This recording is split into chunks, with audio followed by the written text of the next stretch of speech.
Greetings, everybody. Welcome. This is Two Way Tonight. I'm Mark Halperin. Thank you for being here. Honored to have you be part of our community and our episode this evening. Two great guests, lots of news, and an announcement for you. Tomorrow night, uh, our partnership with the New York Post, one of really, I think, the best newspaper in the country, but everybody can have their own opinion about that. But partnering with the New York Post, we're going to be doing a post-game show, 9 Eastern time, after the 2-hour New York City debate featuring Misters Sliwa, Mondami, and Cuomo. Join me, my two-way colleagues, and my colleagues at the New York Post. 9 Eastern time, a normal two-way format. We'll look at the highlights of the debate, and then we'd love to take your questions, comments, if you want to join in on post-gaming that with us. So details at twoway.tv to learn how you can join here on the two-way platform, or if you'd like to watch it stream on YouTube, you can do that on the two-way YouTube channel as well as the New York Post. But we're super excited to be partnering with the paper. It's going to be a big, exciting night. The first of two debates of the general election. So please join us for that.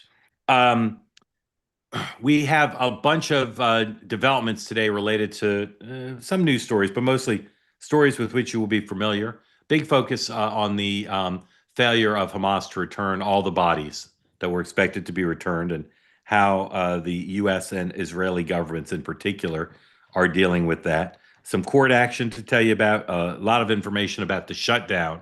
No developments, but lots of back and forth there and some heated language. And both the president and the vice president spoke today at events. The president had his press conference on with the FBI director, but took questions on a range of subjects. And then Mr. Mamdani was on Fox News Channel with Martha McCallum, and I will tell you that everyone who texted me about it or emailed me about it, everyone said he did an excellent job, and I agree.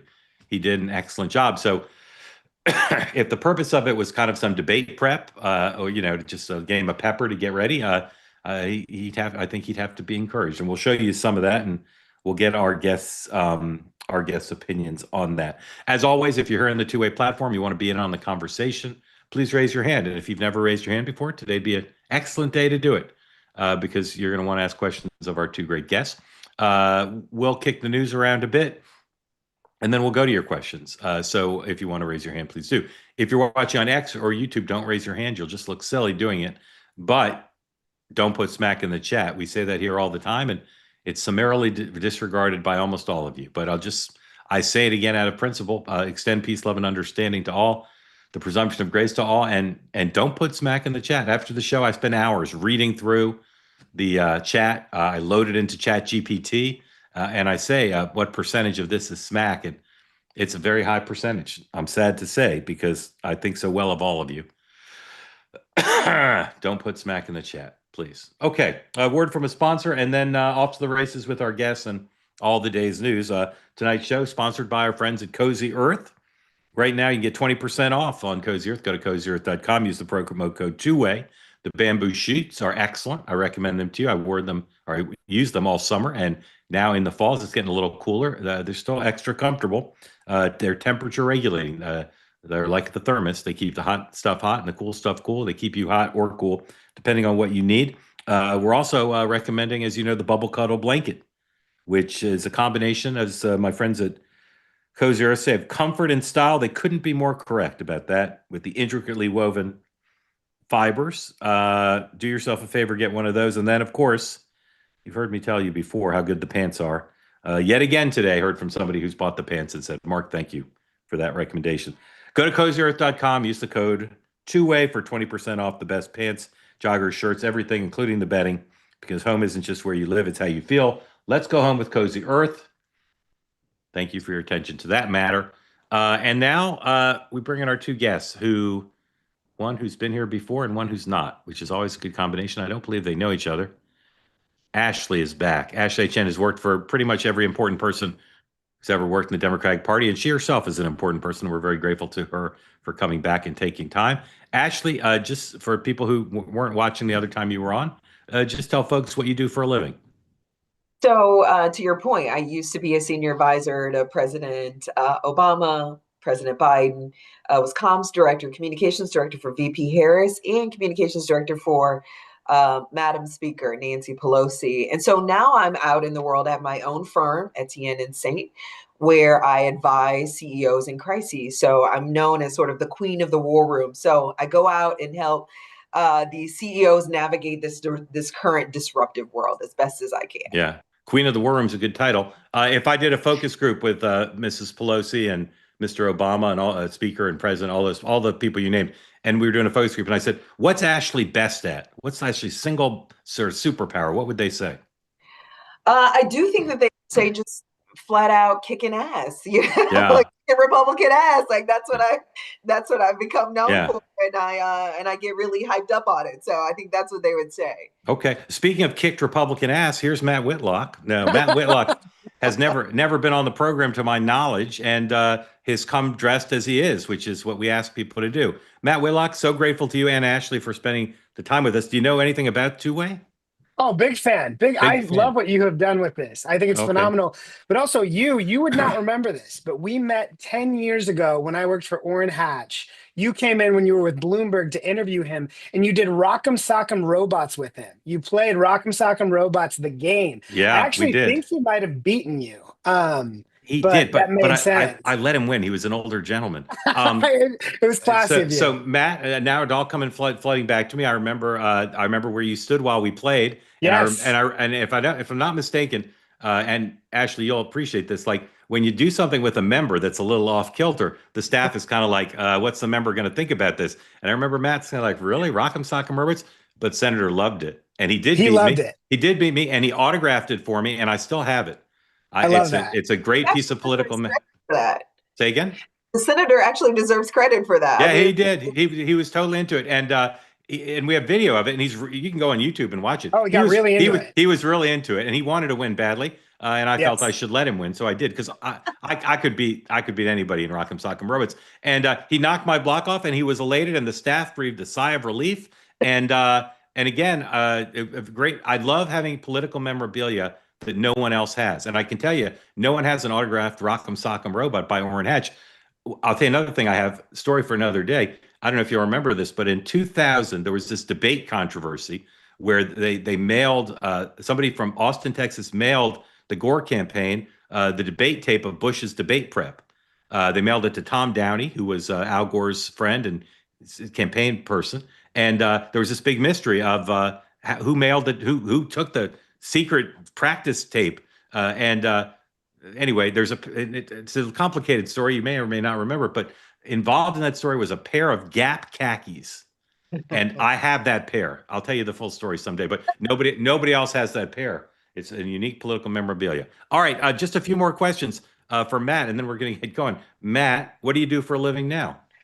Yeah, similar to Ashley, I advise a lot of corporations on how to navigate Washington, particularly in the frenetic Trump era. But before this, I was at the National Republican Senatorial Committee in the 2020 cycle, which was a crazy one, doing communications and digital. And then before that, I worked for Orrin Hatch for a number of years. I worked for Mike Lee before that. I was at the Brunswick Group before that. So I've got kind of a DC, do a little bit of everything comms here. And you've got the 10-minute drill podcast too. What's that all about? So I am not a podcast person, but what I felt like was there was an opening for something short, Cliff Notes version of the politics news of the day. And so we do twice a week, sometimes 3 times a week, a sort of 10-minute update on all the political news before you get to your more traditional media sources that dive in deeper, longer form, things like that. And so it's 4 or 5 topics. It's fun. Is there video or just audio? There's video, yeah. It's on YouTube, it's on X, Instagram, and Apple and Spotify. And you said who do you do it with? Just I do it here at CRC Advisors. I have a great team that helps me put it together because it's a lot of work. And it's a lot of fun. People can find it on Spotify and Spotify, everything. Apple, or just 10minutedrill.com. Yeah. And on do you have a YouTube channel, presumably? Yes. Is that 10-minute drill on YouTube? Yep. Okay. All right. If you two end up starting a bipartisan firm and have Fortune 500 CEOs as your clients, I'll only ask for 10%.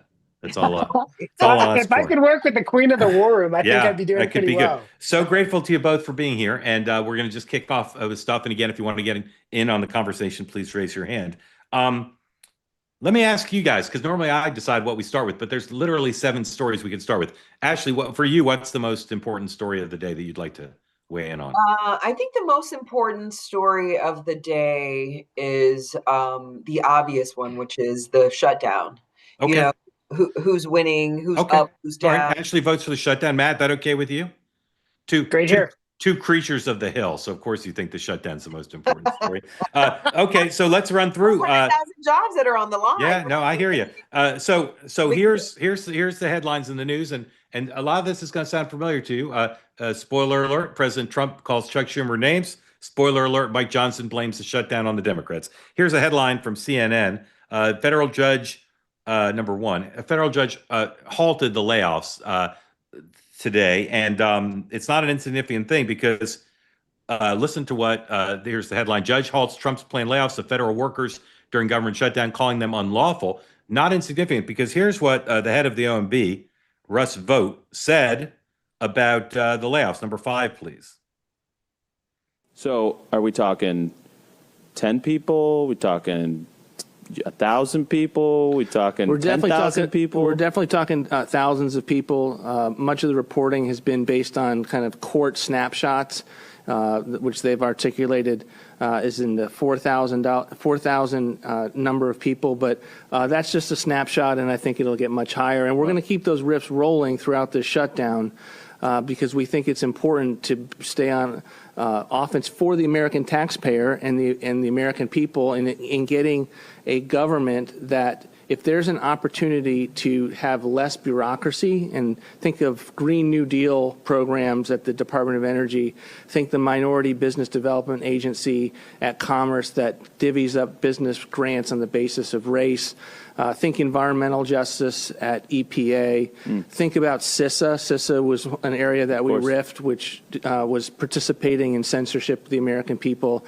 We want to be very aggressive where we can be in shuttering the bureaucracy, not just the funding, but the bureaucracy, that we now have an opportunity to do that. And that's where we're going to be looking for our opportunities.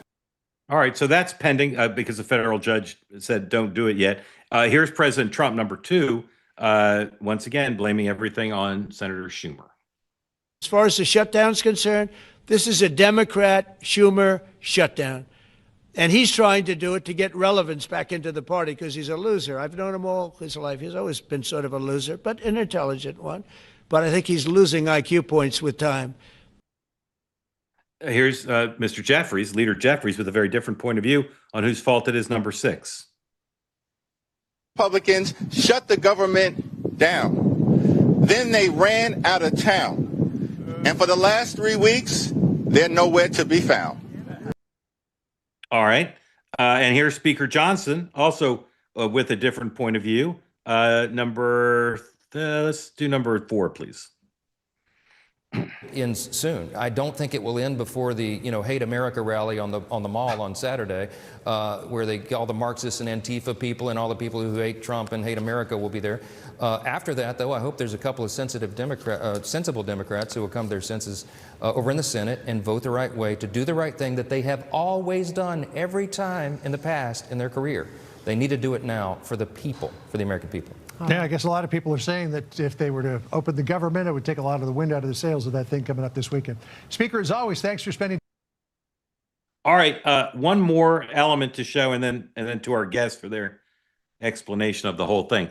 We're going to polymarket something. The question of where the bettors on polymarket think when the shutdown's going to be. Polymarket, of course, is a platform where investors can place bets on anything: politics, sports, etc., economics. But here's what the question was: when will the government shutdown end? When will the government shutdown end? And you can see, so today is October 15th. So October 16th, about 25% say that. And then you can see that's the highest. And October 31st, which is 2 weeks away, to November 3rd, 18% chance. So kind of a mixed bag. The bettors hedging their bets because no one knows. And people ask me all the time, Ashley, and I say, well, I think it's going to end in 2 weeks, but Donald Trump could end it tomorrow because he could decide he wanted to end it, and he probably could because it's an easy fix. From your point of view, what's the current state of play on how this will become dislodged? No, I think you're absolutely right. I mean, Donald Trump could decide today that he wants to start to negotiate to lower Americans' healthcare premiums and address that particular issue and could open up the government almost immediately. But here's what I'm saying, Mark. I mean, Donald Trump is playing a different game, and it's like the Democrats are lost at sea when it comes to this. It's let's just think about it. I've never seen him, even in Trump 1.0 during that 35-day shutdown. He never did any of these things. Firing 4,000 federal workers, threatening to fire 100,000 more. Going after Democratic policy objectives or agencies or programs within the government, unfunding those particular programs. You've got the president who's also, again, threatening. I mean, I think in their very back pocket is trying to figure out whether or not they could, within the Build Back beautiful, big, beautiful bill. I get all my B's mixed up. Big, beautiful bill. There is an exception in there where states could actually negotiate Medicaid and premiums and other sort of healthcare dynamics. And so the question is whether or not he tries to weaponize that to his own advantage and disadvantage some of the blue states as a way of punishing the Democrats. That is what's different this time around, is that the president doesn't have sort of the American people in mind here. Every one of his moves is to punish and pressure the Democrats and that is different than what we've ever seen before. The other thing that I think is different on the Democratic side is we're still arguing process. It blows my mind that Jeffries is standing up there saying the Republicans aren't here, as though anybody really cares or that even matters to people. You've got a situation where the Republicans are advantaged. 60% of the nation have no idea what this fight is even about. They have no idea it's even about healthcare premiums. So that gives the Republicans an advantage to wait this thing out. And the longer Democrats let this thing drag on, I think the more they stand to lose not just the war, but the larger battle. But here's my thing. Here's how we broke the shutdown in 18. What we did is now you're going to see where real people are going to start to feel the effects of the shutdown. It's going to start to be experienced all over the country. And so what we started to do when I was running communications for Pelosi is we actually localized that hurt and that pain. We partnered with our mayors and our governors to really start to storytell about people who were getting hurt on the ground, because the idea is to build a groundswell of pressure. Republicans only respond to ground up pressure. So Democrats really are running a sort of in the beltway strategy, when the reality is the thing that's going to pressure Democrats and the Republicans the most is that groundswell of pressure. In 18, it hit a fever pitch. We had an impromptu press conference with mayors and governors and members of Congress in Washington, D.C. It ran live on television. Donald Trump called the speaker and said, call it off. We're going to open up government again. And so that's where I think those two sides are. Trump, is playing a different game than Democrats are even aware of and not giving him credit for. And Democrats are playing an inside the beltway process argument and not a people-focused pressure ground up on Republicans. Brilliant. Matt, critique what Ashley said, your point of view on where we are. Yeah, I mean, I think that I agree with a lot of different things that Ashley said there. This is in no particular order. I did appreciate Ashley's point about Democrats focusing on process. I think when you look at Schumer and Jeffries, there's really a lack of life in their argument. And I've watched Hakeem Jeffries in probably 3 different interviews really struggle to defend the message and posture. I'd say the first one that was the most notable to me was when he was on CNN with Jake Tapper talking about healthcare for illegal immigrants. And Tapper presented the text of the bill to say, here's what Republicans are arguing. You guys are demanding in your CR that would open the door to Medicaid funding going to illegal immigrants. And Jeffries didn't have a response to that. He just kept saying they're lying, but wouldn't even look at the paper. And the other piece I'd say was an interview with Kristen Welker, where he was presented with his past comments about shutdowns being a mistake and had really no good response for that. I think that the leadership has not been particularly effective, whereas a lot of the sort of rank and file members who have been out making their arguments have been much more compelling and had much more energy there. I do think one argument that I've made is the longer this goes on, the tougher it gets for Democrats, because as people sort of pull back the layers of what they're arguing, they're not great policy arguments. Even when you get into the healthcare premium conversation, you might remember that when Democrats first extended the Obamacare premiums with a party line vote in the Inflation Reduction Act, they had trouble getting those votes together because it's bad politics to extend Obamacare premiums for families making like $600,000 a year. That's pretty bad optics. And so using the shutdown sort of hostage strategy to try and advance that is a way of avoiding debate on an issue that probably wouldn't cut very well for them. And so I think that there's those pieces there. I think that Trump, mocking Schumer, things like that, that's just a part of his approach. But I also think something you talked about, I want to say 2 nights ago, was President Trump returning from Israel so triumphant, bringing, the biggest steps towards peace in the Middle East that we'd seen in decades, was such a tough contrast for Democrats who were squabbling about process. A number of Democrats, reportedly jet setting off to Napa for fundraisers, while President Trump comes home with this giant momentum, wind at his sails. I think that, he has a ton of confidence going into this. And the last thing that I'd say is, I think Republicans have actually tried to jump ahead with exactly what Ashley's talking about strategically, the sort of ground up, by talking to military families who at some point are at risk of losing, their paychecks, talking about air traffic controllers who are not getting paid, taking this, shutdown and showing who's being hurt by this, but also really trying to help people understand, one party made the active choice to vote against a continuing resolution that's very similar to a continuing resolution they'd voted for 13 previous times. And I think that, to Ashley's point, in those 2018 shutdowns, I was in the Senate as well. The first 2018 shutdown was when Democrats had a shutdown over DACA. And I think that Schumer really struggled with that one because he was the one who refused the continuing resolution because they wanted to address DACA. And then they changed their demands and eventually acceded to that. But the later one that Ashley's talking about, I completely agree. We lost that shutdown because, for one, President Trump had said, I'm comfortable shutting down the government. And Democrats had the wind at their sails because we had just had a 2018 election where the House had a massive blue wave. And so they had momentum there. They had the capacity to make strong demands. And I think President Trump eventually read the tea leaves and said, we're going to open the government back up. But what Ashley's talking about, these stories from the ground of mayors were incredibly compelling and made it more difficult to sort of hold that out, even though that one had gone on for a very long time. Right. You both are so knowledgeable about this. We could do the whole hour on it, but we're going to move on to 2 other Hill items, and then if people want to ask questions about the shutdown, they can. But again, your expertise is incredible. So thank you both. First, this happened on Capitol Hill today. One of Ashley's old bosses was asked a question by a reporter. Happens every day on the Hill. A member of Congress gets asked a question, they answer. Sometimes they don't like the question, and here's what happens. Number 11, please. Pelosi, are you at all concerned that the new January 6th committee will find you liable for that day? Are you at all concerned about the new January 6th committee finding you liable for that day? Why did you refuse the National Guard on January 6th? Shut up. I did not refuse the National Guard. The president didn't send it. Why are you coming here with Republican talking points as if you're a serious journalist? The American people want to know. We still have questions. Thank you. So Ashley, the first 3 people who sent that to me asked me if it was AI, but I don't think it is.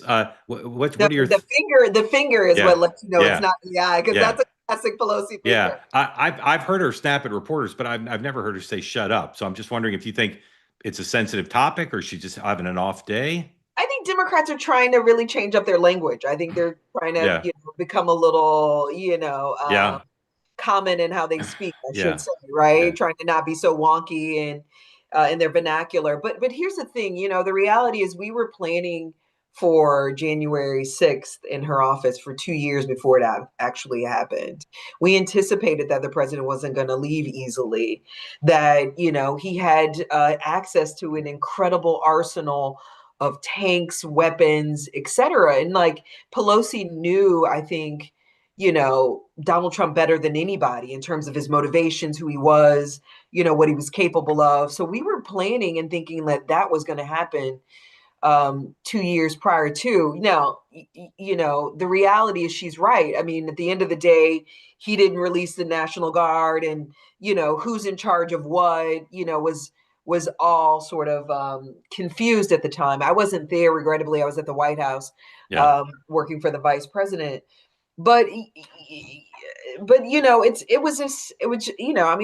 you all watched it. I mean, it was a sad moment and in our nation's history. And and I don't anticipate, I think, obviously the Republicans want to focus on these particular issues.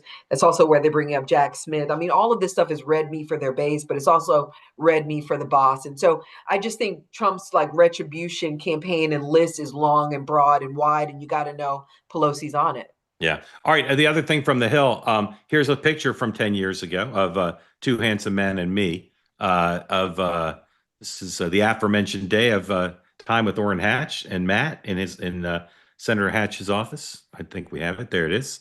Oh, wow. And you can see at the bottom of the picture, the Rock'em Sock'em Robots. And I know what you're thinking. Wouldn't it be great to see Senator Hatch and Mark actually using the Rock'em Sock'em Robots? Well, you asked, we deliver. Here's a little bit of my throwing the match to Senator Hatch, former boxer. That's why we were doing this. He boxed as a young man. All right, play that video full screen. Here we go. You like boxing? I do. One day, Muhammad Ali walked in on me. It's like Ali Frazier. And he said, I like you, I'm going to support you. I said, really? And we became fast friends. We're fast friends to this day. Just like walked into your office? Yeah, just walked in. Sugar Ray Robinson, Basilio, Tony Zale. There were some great fighters. And Sugar Ray was probably, outside of Ali, the greatest fighter ever saw. Now, more than anything else, if I'm not mistaken, you're an NBA man, right? Yeah, I love the NBA. Yeah, it's fantastic, they say. It really is. We love our Jazz, even though we're a small area team. Craziest thing I think in the history of pro sports is that team used to be in New Orleans Jazz. That's right. Jazz. We took the name Jazz. Big. It really irritated them to death that we wouldn't give it back. Yeah. Is there some great tradition of jazz in Utah? All right, that's enough. We watched the whole thing. We watched the whole thing on YouTube, but he was a very gracious man, and you two are too young to know. But he used to host a kind of an early type of podcast with Senator Kennedy. They did a show. Alan Simpson, I think, did it with Kennedy, but then I think Senator Hatch did, right? I'm not making that up. I think he did. And it's an incredible show. They would do like a point counterpoint. It was like a couple minutes. It was an incredible show, and it was way ahead of its time. All right, enough of Capitol Hill. Let's talk about. I'm going to run through some headlines, and then we'll comment. Guys will comment on. President Trump talked about Jack Smith today. Said he was deranged. The Supreme Court heard the voting rights case from Louisiana, and the court readers. I don't know why people go to these hearings and think they know how the thing's going to end up. But if you went by the questions, you'd think there'd be at least 5 votes to maybe do away with using race, the Voting Rights Act and race to be allowed to use race to set congressional districts. And if they do rule, and they rule in a timely fashion, it could preclude the chances that Republicans would lose the House, possibly. The president said people love Stephen Miller. The president bragged about the FBI arresting a lot of people. And Mr. Mondani was on Fox News. And as I said, got very good reviews. Here he is. We'll play a couple sound bites from the interview with Martha McCallum. Here he is. He got a lot of questions about federal policy and how he deal with Donald Trump. And one thing people thought was effective, he looked right at the camera and talked to Donald Trump rather than to Martha. This is number 20, please. I want to take this moment because you spoke about President Trump, and he may be watching right now, and I just want to speak directly to the president, which is that I will not be a mayor like Mayor Adams who will call you to figure out how to stay out of jail. I won't be a disgraced governor like Andrew Cuomo who will call you to ask how to win this election. I can do those things on my own. I will, however, be a mayor who is ready to speak at any time to lower the cost of living. That's the way that I'm going to lead this city. That's the partnership I want to build, not only with Washington, D.C., but anyone across this country. I think it's important because too often the focus on the needs of working class Americans, working class New Yorkers are put to the side as we talk more and more about the very kinds of corrupt politicians like Andrew Cuomo that delivered us into this kind of crisis. All right, there's so much genius embedded in there, which you two will address in a moment. But let's play the second soundbite. This is him talking about his past criticism of police officers. Number 21, please. Police officers that I spoke to, they don't want a behind closed doors apology. They want a broad public apology. for the things that you suggested about them. Will you do that right now? Absolutely. I'll apologize to police officers right here, because this is the apology that I've been sharing with many rank and file officers. And I apologize because of the fact that I'm looking to work with these officers, and I know that these officers, these men and women who serve in the NYPD, they put their lives on the line every single day. And I will be a mayor that What changed your mind about it? You know, I moved to the city when I was 7 years old. Yeah. I grew up here. And two of the things that I thought often about was safety and justice. And growing up here, learning about the case of the exonerated five, learning about Sean Bell, learning about Eric Garner, learning about Michael Brown. And then in 2020, the year where all of these tweets are referring to, it was the year when George Floyd was killed. And it felt like safety and justice had never been further apart. And it was actually Eric Adams in 2021 who said that New Yorkers need not choose between these two things. And so one of my focuses was, how do we deliver that justice? And now what I know, having represented 100,000 people in Western Queens, is that to deliver that justice, you have to also deliver that safety. And that means representing the men and women in the NYPD. It means representing the black and brown New Yorkers who've been victims of police brutality. It means representing the Muslim New Yorkers in my district who were surveilled on the basis of their faith. 68% of... All right, just as political communication, it just blows my mind how good he is. Matt, in 2004, John Kerry became the Democratic nominee, and Bill Clinton really wanted to help him. So he did a bunch of events for him. And on two occasions, I stood next to John Kerry. He was the nominee, and Bill Clinton was speaking at his events. And Kerry was studying him. Kerry was studying him, thinking like, well, I should be able to just study this guy and do what he does. And I feel this way about Mondami. All these people are saying, oh, yeah, people should do what he do. But just talk about what's embedded in those two clips and why it's so hard to get your clients to be that good. I mean, there's an authenticity to it. I have questions about whether or not he's going to follow through, but I don't doubt that he means what he says. You know, and I do think that, like, I don't know how long he spent sort of workshopping that answer on the police and balancing the importance of justice and safety, but it was very smart because he is right now on a tour to try and address concerns about him. And he knows there are a lot of concerns about him. I also think he sees a lot of polling that shows that, you know, he's not in particular danger. And I think a lot of people, you know, on my side would find that unfortunate, but I do think that he is an incredibly effective communicator. He sort of thinks from point A to point B, what is the thing people need to hear to feel a little bit better about me? And he tries to do it. And I thought that that was a lot of what was effective today, but he also very much wanted to pound the affordability message. And I think the thing that has gotten the most social media attention, you know, particularly among conservatives, was the "will you condemn Hamas?" And in that, he kept going back to, I'm focused on affordability, which led to a lot of people saying, why can't he condemn Hamas? Which again, like, I think, you know, a lot of Democrats would say the mayor of New York is not necessarily involved in the Israel-Hamas negotiations, but for someone that has that much tape of talking about, you know, globalize the Intifada and, you know, wanting to arrest Bibi Netanyahu, things like that, I think it's fair for the large Jewish population or the, you know, pro-Israel population of New York to have those questions. So I think that he navigated a lot of difficult topics to try and address concerns people have about him. I think there's a large group that will not feel better, but I don't think it's enough to make a really big difference on election day for him. Yeah. Ashley, what's the logic in your mind of doing an interview like that the day before the debate? I mean, it's super smart. I mean, you know, not only are you challenging yourself and sharpening your knives going into the debate, but also, you know, it's also, you know, a good confidence boost going into the debate as well. I mean, he performed so exceptionally well. I will say, I mean, to build on what Matt said, I think what's so key about him is not just his authenticity, but that he actually lives the lives and experiences the challenges that most people experience. I think when you come to Washington, you lose a little perspective, you lose a little distance with the people who you represent.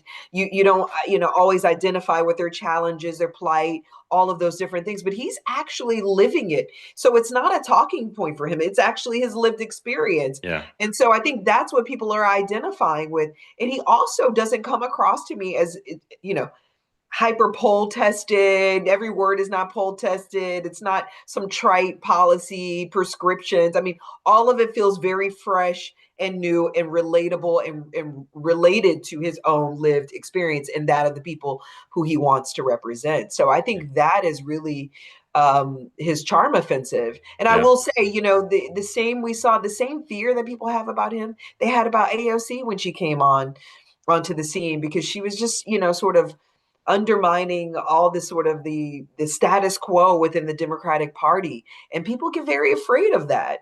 And so that's what we're seeing right now. The fact that Schumer hasn't endorsed him and Jeffries hasn't endorsed him, there's something there, but it's not him who's losing. It's those two members that are actually losing because of their inability to endorse him. Yeah, also brilliant. And you said sharpen the knives. The other thing I'll add is he's kind of clearing the decks of some of the tougher questions. Right? Yep. He got to practice, and then tomorrow when they ask him about apologizing to cops or how you deal with Trump, like he's already practiced it, and he can even refer back to it. All right, let's Polymarket where the betting market folks on Polymarket see the race now 22.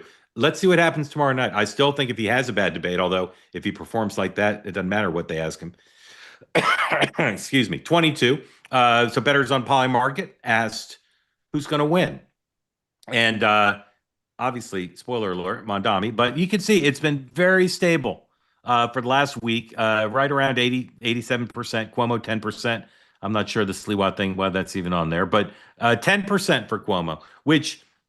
let's see what happens after the debate. But Ashley, if you were doing debate prep for Andrew and you had that last clutch with him right before he walked on stage and you say 1, 2, or 3 pieces of advice, what would they be? I probably wouldn't say anything. That's the worst time to give advice is when they're walking on stage. I mean, I think his arrogance continues to get the best of him. Yeah.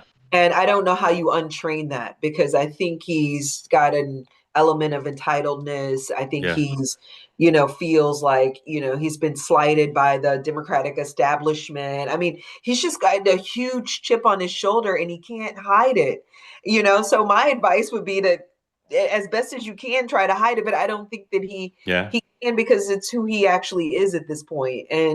And it's obvious and, it's palpable. And I think it's unattractive to voters. Yeah. Actually, just one more for you. And then, Matt, I want to know what your advice to Andrew Cuomo would be. The super PAC, or one of the super PACs supporting Cuomo, put out an ad today highlighting Mondami's past criticism of Barack Obama and the fact that he didn't endorse Vice President Harris in the presidential race. Could that be resonant for voters? I don't think so. I mean, I definitely think for a portion, but I think those folks are likely going to vote for him no matter what. Yeah. But I think it's a weak tactic. I think it's shameful. I think it runs the risk of backfiring, especially if the point is to try to appeal to Black people. Yeah. I think it is based on the ad. I think it is. Yeah. Yeah. Matt, if you were doing debate prep, Ashley's right. Not everybody wants to hear as they're walking out. So if you were spending this afternoon doing pepper with Andrew Cuomo, what would you tell him to focus on? I got to agree with Ashley. I think that one of Cuomo's challenges is the fact that nobody sees him as a good alternative, because they either still hold grudges against, things from the past, whether it's, you look at, the moderate Democrats to Republicans in the state, not a giant group, but there's still a lot of animosity towards him for how he handled COVID, how he handled so many different things. And so he has never really looked like a good, viable alternative to Mondami. So if he were to come in with humility and say he made some mistakes in the past and, he needs forgiveness, I think that might help. But I also just think, it's tough to be Andrew Cuomo right now when Mondami has the kind of, momentum that he has, and any sort of humility from Cuomo sort of cuts and maybe even reminds a few more people of the mistakes he made in the past. So I think that, I could see there's one, if you had the angel and devil on your shoulder, I could see one telling Cuomo, continue to remind people of all the radical things that Mondami stands for, and the other one saying, just go and be a nice guy and see if there's reasonable people in the middle. But I think, to Ashley's point about the Fox News interview, doing Fox the day before the debate takes out all the toughest questions you can expect to get in a debate. So you're not going to be surprised, and you're not going to create a lot of new tape people haven't seen to use against you in the home stretch. Yeah, very smart. All right, at about 75 seconds, we're going to get to your questions. So if you want to be in on the conversation with our two great guests, with Ashley and Matt, raise your hand. Quick check of the markets, 24, please. Another volatile day amidst all the news about China. Scott Bessent spoke at length about China today, and I'm sure the markets read it more carefully than I read page 6, although I read page 6 quite carefully. You can see the Dow is down, but S&P up and NASDAQ up. Reminder, Stock Market Watch brought to you by the Bonson Group, our friends there. Go subscribe now to David Bonson's newsletter. Dividend Cafe comes out daily. Go to twoway.tv/TBG, the Bonson Group, TBG, to get a free subscription to the Daily Dividend Cafe. All right, a word for one more sponsor, and then we're off to your questions. So be ready. And our other sponsor tonight, our friends at Fast Growing Trees. I can't tell you how excited my son was when a 7-foot box showed up at our house. He's like, Dad, what's in the box? It's a very skinny refrigerator. No, it's a tree from Fast Growing Trees. You go to fastgrowingtrees.com right now, promo code TWOWAY for 15% off. It's planting season in much of the country. The good folks at Fast Growing Trees, they'll tell them where you live, indoor, outdoor, what you want to do with it, and they'll tell you what your options are, and they'll customize it to what you want. And they mean Fast Growing Trees. They'll grow fast. Come right to your house, easy to open the box, take it out. You can either plant it outside or put it in the pot. It comes in on the inside. Doesn't matter where you live, anywhere in the country, they will help figure out what tree will be right for you, and fall is the time to do it. So again, go to fastgrowingtrees.com, use the promo code TWOWAY, and get 15% off your order. No matter how many trees you order, you get 15% off. If you ordered 15 trees, you would get 15% off. That's how simple it is. Fastgrowingtrees.com. Thank you for attention to that matter. Mark, welcome in. Tell folks who don't know where you are and what is on your mind for Ashley and for Matt. Thank you, sir. Good evening. Thanks for bringing me in, Mark. So I was so incredibly impressed with Mondami today with Martha. She tried a couple of times, end around to get him. He wouldn't take any of the bait. He did. He was very articulate. I loved when he spoke right to the camera, not just to the president, but to the NYPD, and then throwing a little shade at Andrew Cuomo. He's gonna mop the floor with Cuomo tomorrow. He's gonna clean his clock. What that was him walking in and saying, am I as good and am I as ready as I believe I am? Let's find out. So he goes on with Martha, who's no slouch. She throws tough questions at everybody. She really knows what she's doing. So I look at this moment with Zoran, and no offense, Ashley, I think you're great. I love seeing you on all the shows. You're very, but the DNC and the super delegates and all the billionaires, Bernie in 16, they fucked him in 20. And now Zoran, Graham Plattner, you guys are trying to bring Mills in, who's 76 years old. Her clock is going to get cleaned. Schumer. So Mark, you're saying it's a time of populism and progressive. They've been trying to hold it back for 10 years. All right, hold on. I want to Ashley to comment on what you said. Thank you, Mark. Ashley, thoughts on Mark's thesis that the dam has burst? I don't disagree with it. I think the Democratic Party hasn't realized that, and I don't want to take any credit for them, Mark. So don't hold me accountable for the entirety of the party. I just worked for a few members, that I respected. But I think you're absolutely right, and I think that is the problem that the party is facing right now, which is why you have our two leaders that have not endorsed Mondani yet. And it's because we're going through this identity crisis right now. We don't know who we are, what we stand for. We haven't even taken an assessment of the last election, why we lost, the impact of that, how that affects where we're going, what's the vision moving forward. I mean, we're a complete and total mess. So I don't disagree with you at all on any of those points. Ashley, well, if Schumer or Jeffrey said to you, should we endorse? What would you say? I would say. Because kind of crazy they haven't, right? Crazy. I think it's beyond crazy that they haven't. I don't know that it even matters anymore. I mean, again, I think they've done the damage to themselves, not to him. They've done the damage to themselves. So I don't know that it matters a whole lot. But can I say one other thing that I think is so impressive about him is I was just reading an article a couple days ago where is this assembly member that said, that spoke to how much time he had invested in becoming intimate with voters. He spent an enormous amount of time listening. And then that's what we don't do anymore as a party. We don't have an intimacy with our voters. We make assumptions about them, where they stand, and which is why we, still don't have an answer to the transgender issue, right? Look at the debate recently, Mark, in Virginia with Spanberger. I mean, that was horrible, embarrassing, right? And on so many levels. So I think we're a complete total mess, but I think he's doing a lot of things right. And it's not just him being authentic, but he's listening, he's engaging, he's intimately involved with with the voters. And that's how he can speak with so much clarity, conviction about what they need and who they actually are. Yeah. Great question, Mark. Thank you. Edgar, welcome in. Tell folks who don't know where you are, what's on your mind for Matt and for Ashley. Hey, good evening, everyone. Edgar, I'm calling in from Gotham, New York City. It's great. Excited for this election. Huge fan of the two-way platform. Two questions, if we have time for them. Yes, sir. Go ahead. Kind of want to split the baby here. Yes, sir. On the Mamdani side, I'm curious, Ashley, do you, what level of conviction do you have in his ability to actually govern, right? Like in my own mind, I'm a bit skeptical of a 32, 33-year-old with no real historical professional credentials. Yeah, he's gotten elected to a council seat. That's super impressive. But like, I frankly don't think he has the resume or CV that I'd like to see in someone who's going to be the mayor of New York City. That's not to say his support from the people, listening to the people is great and all that. I just don't think he's got the executional chops to actually get the job done. So I'm curious if you have any thoughts there, any reservations. No, I think that's a good question. I think Mark, last time I was on the show, Mark raised a really good point, and that was the importance when you're in elected office, the importance of the staff that you put around you. Of course. The staff makes a huge, huge difference. So I think what I can see about him, which I hope is true, is that he's very self-aware, self-reflective.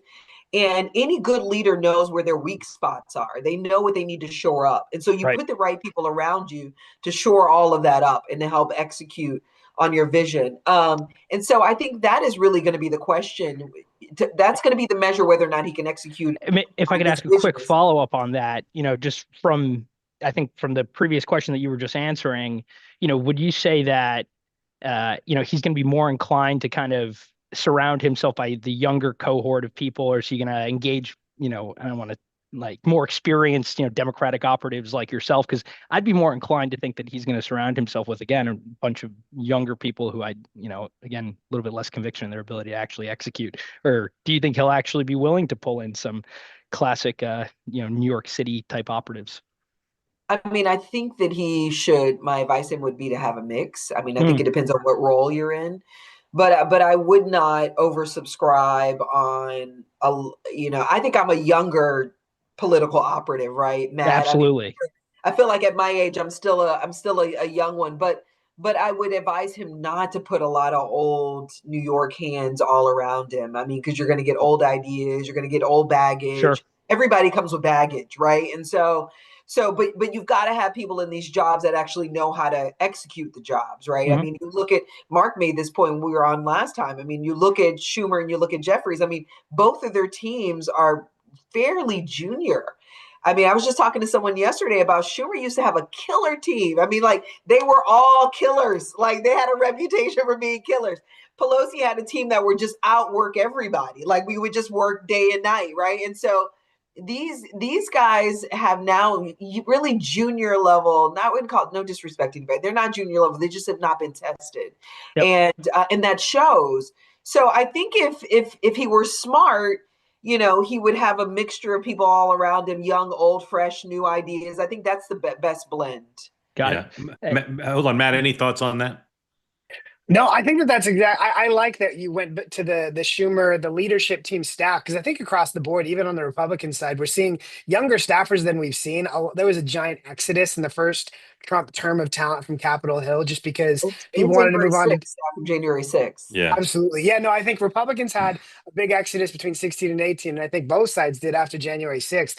But I think that to Ashley's point, staffing really, I wouldn't say it's everything. It's not everything, but it plays a huge role, particularly in an office like the New York mayor's office, where there's a million functions to be tracking at all times, and institutional memory there is so critical. So I think that's where a lot of it's going to depend for him, for sure. I'll just say I don't know what Speaker Pelosi thinks about Chuck Schumer's staff and Leader Jeffrey's staff, but I can tell you with some degree of confidence that if she was presented, if she went and interviewed them and then wasn't told what jobs they had, and then the cards were flipped and they said, I'm deputy chief of staff or I'm the comms director, she'd be stunned. I have a high degree of confidence she'd be stunned at some of the people in those jobs as compared to the level of staffing she demanded. Edgar, your second question. Yeah, and again, want to be brief too, so other people from the great two-way community can also get in on here. Maybe geared more towards Matt, but obviously open to the panel. Okay, I'm not going to pretend to be an expert in healthcare. I think healthcare is just like so messy, especially in the United States. But I think it has been abundantly clear to me in the last 2 weeks of this shutdown that like something is wrong with the Affordable Care Act. Like the fact that the only way, if you don't get these extended premiums, then the prices are going to go to where they go. Tell me there's something fundamentally broken. And so without getting into the whole conversation about how do you replace healthcare, do you think this conversation, it being brought up to the fold more, increases the likelihood of Republicans actually introducing some new form of ACA, more affordable healthcare? Because I just think it's so prevalent now. Like I'm very fortunate, good health insurance from my employer since I've graduated undergrad, and I just think this is just not sustainable, and someone needs to fix it. And if not, it's going to remind me of like Social Security. Yeah, great, complicated question, Matt. That's a great question. I do think I would say a few things. First, are Republicans going to come up with any kind of, ACA replacement? I don't think we're going to go near that third rail again. What we have seen, whether it is how the country reacted to Obamacare the first time it was passed, or how the world reacted to Republicans in 2017 and 2018 with the repeal and replace effort, Americans' biggest fear when it comes to healthcare is disruption. They don't want to lose access to their care. And like you'll see polling that shows people overwhelmingly support the Affordable Care Act, not because it's the Affordable Care Act, but because they see it as a proxy for their access to healthcare. So first and foremost, if Republicans do anything holistically, largely about healthcare, it's going to be trying to fix things around the edges. But I don't think at this point there is a way to uproot and undo Obamacare itself. But I do think, to your point, it is fundamentally broken when premiums are up about 60% from when Obamacare initially passed. They keep getting higher and higher. And the quality of care and quality of plans in the competitive markets, for employers are getting worse and worse because they're having to compete against these subsidized plans. And so it is broken. And again, to the point I made in the beginning, part of the reason that Democrats are trying to sort of push this through the shutdown is so we don't have that strict scrutiny and regular order that would bring up a lot of these points that Democrats almost used to stop from the sort of re-upping it in the Inflation Reduction Act the first time. So something needs to be fixed. And I do think that if Republicans, there are now a lot of Republicans who are saying openly, yeah, we'll have a conversation about something to do with these premium subsidies, but whether it's means testing, whether it's some way of narrowing the pool that it goes to, I don't see Republicans agreeing to extending them as is right now. Yeah, brilliant. Go ahead. Do you even see Congress having the ability to actually, come together and actually put together some legislation? It's like everything these days passes strictly through omnibus. So it's like, how do we even see our legislatures go and have a substantive discussion to actually get through a super convoluted issue like this? I completely agree with you. Yeah. I also think it's really sad how many of the old bull policymakers aren't really around anymore. Like working for Orrin Hatch was amazing because he was involved in so many giant pieces of legislation that he did with Kennedy, with others. A lot of those guys have moved on, or unfortunately in Senator Hatch's case, passed away. But, I think that you're totally right. It's hard to see Congress as it currently is being able to do something that big and momentous. Ashley. Yeah, no, I was just going to say, I think Matt is absolutely right. I mean, Republicans have proven that they can't legislate, especially when it comes to healthcare. They voted 64 times to repeal ACA. You could never introduce an alternate bill. That says everything. But I will say one thing, though. What I noticed, Matt, and you could probably speak to this, their messaging on Obamacare is crystallizing and sharpening. I saw a 5-minute answer that the speaker gave yesterday. These were the top messages: cost high, access down, quality down, not sustainable, single payer facade. I mean, they are really, really crystallizing their message around ACA, which is going to be hard for them. It only took 16 years or so to get there. Yeah, literally. I mean, when it required it to start to fail. I mean, and then you crystallize your message against it. But this whole sort of premium thing, they're just going to blame it on Obamacare. They're just going to move on from it. I think, as I said on the last time I was on here, I think the crime bill is going to be the biggest issue going into the fall. What bill? Crime. The crime bill. Oh. Yeah. Edgar, thank you. Are you a voter in the mayor's race? I will be, yes. Yeah. Who's your choice? I am gonna pull the lever for what was the iconic line? I'm not a pervert. I'm just Italian. So this will be my first time voting for Cuomo. Oh, wow. Did anyone else remember that? It's not just me saying that. Yeah, No, okay. it's not just you. Thank you, Edgar. Appreciate it. Thank you all. Grateful to you. All right, let's try to sneak in one quick question. But Eric, you got to be quick because we're up against the clock here. Eric, welcome in. Tell folks who don't know where you are what's on your mind for Ashley and for Matt. Ashley, I love your last name in French. It means, hey, look, there you are. Oh, awesome. The Mamdani thing, I don't know Generation X, Y, and Z, but the younger folks were really focused on the Hamas issue, and they really, he was modestly silent about it because it was a negative for him, but they really supported him. And now that this is settled, potentially, or the issue has been diminished, do you think that would hurt the voter turnout for him from those folks who use it as a really big proxy for them to get out and vote? You're talking about Hamas. Yes, Yes, understood. It's a great question, and it's a very widely discussed question. And as far as I know, no one has any data, so we're all guessing. Matt, do you think? What are your thoughts? Yeah, Matt. I mean, I had expected this to be a much bigger driver, just because Mamdani has been so outspoken on this issue. But I think that the biggest reason that it's not is because there's not a very good alternative to Mamdani. And so that hasn't been able to break through as an actual driver of votes. But I mean, I wanted to hear a lot more of that myself. I think that he's been smart to sort of avoid talking about it. Even today with Martha, I think that the answer that he gave of pivoting back to affordability and focusing on international law is probably the safest thing that he could say without creating new news about it. That's his goal, is to just avoid creating any new headlines about Mamdani and Hamas. And I think that that's, what he's doing right now. Yeah. Ashley, will the end of the conflict, or at least the ratcheting down, impact his turnout? Yeah, I think it nullifies the issue for him. And I think he's probably got to be thrilled about it because, his prior statements were always sort of an Achilles heel for him. I mean, they were being hung around. So you think the peace deal is good for Mamdani because it takes the controversy away, as opposed to, I think, what Eric's asking, which is, will it keep his supporters from being energized to vote? No, I think it nullifies the issue for him. I don't think it suppresses excitement for them to turn out. Yeah. I think people are excited about who he is. I think this issue again was, I think, this issue brought up all his old prior statements that he's trying to apologize for and walk back as it relates to Israel and his position on Israel. So I can imagine he's pretty thrilled about how this whole thing has turned out, and that he doesn't have to answer for these issues anymore. Yeah, very smart, Eric. I'll tell you. Go ahead, Eric. You go. Is Cuomo able tomorrow night to use this point at all in his favor? I think Cuomo will emphasize tomorrow night his argument that Mamdani is not equipped to run the city, that he can't keep the city safe, he can't keep the city functioning, he can't keep the tax base. So I don't think this issue relates to that. So I doubt he'll try to use it. What I'll say also is I'm frustrated by how little public research there is, and as best I can tell, not that much private, on two related issues. One is, what is the source of support for Mamdani? We know affordability is a big source, but what percentage of support is attributed to that? And the other is, how robust is his turnout operation? There's a lot of enthusiasm. There's a lot of volunteers, but is it efficient?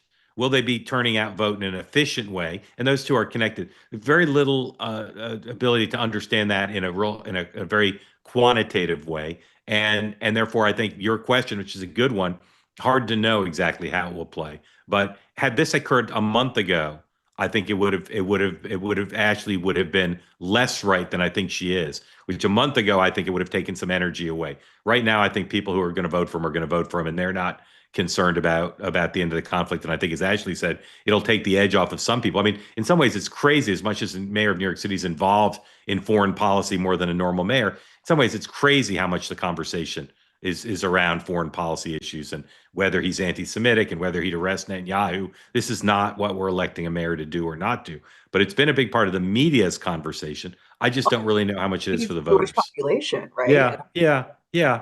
Eric, thank you. A reminder, tomorrow night, 9 p.m. Eastern time, I will be hosting with my colleagues from the New York Post from the New York Post studio, which I was at today.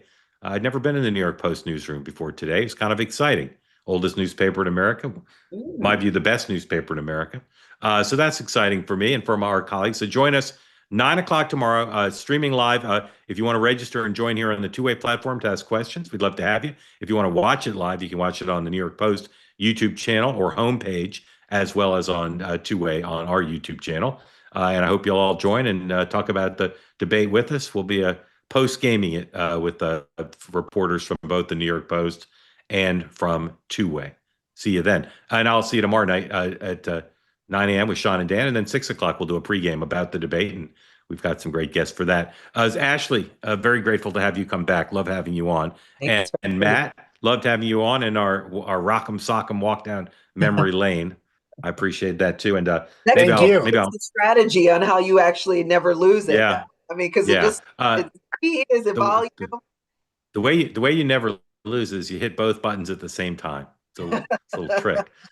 Anyway, thanks to you both. Thanks for everybody for joining. We'll see you tomorrow, 9 a.m. and then 6 p.m. and then 9 p.m. for the post debate show. Thanks, everybody.